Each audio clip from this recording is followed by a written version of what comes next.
Narito na ang balita mula sa GMA Integrated News.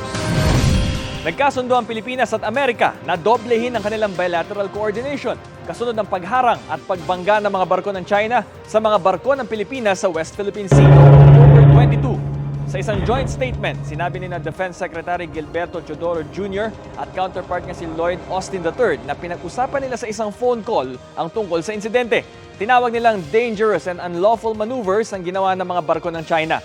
Ang sagot ng China, walang karapatan ng Amerika na makialam sa issue sa pagitan ng China at Pilipinas.